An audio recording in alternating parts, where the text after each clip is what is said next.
Merhaba arkadaşlar.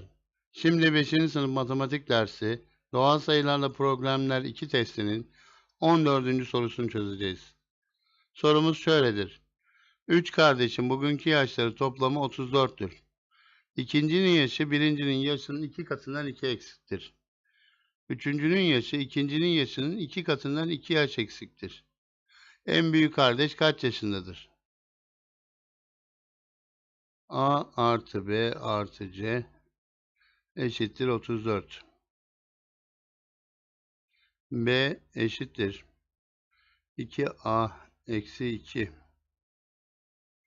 C eşittir 2B eksi 2.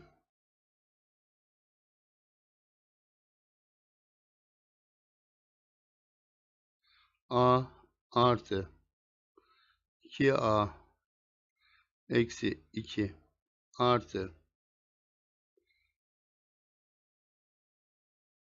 C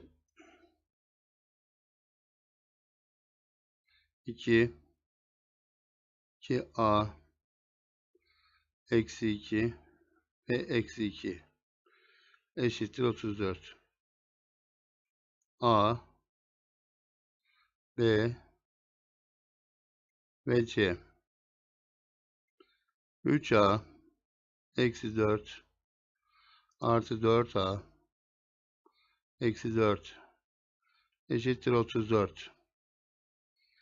7A eksi 8 eşittir 34. 7A eşittir 34 artı 8. 7A eşittir 42. A eşittir 42 bölü 7. A eşittir 6.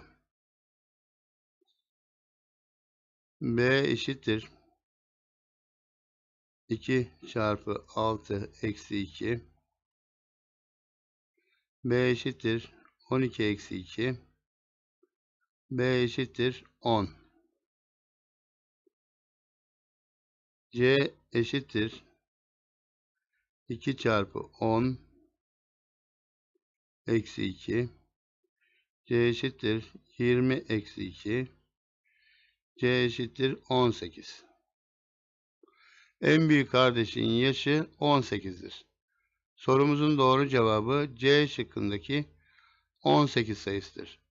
Derslerinizde başarılar dilerim. Lütfen kanalımıza abone olmayı unutmayınız.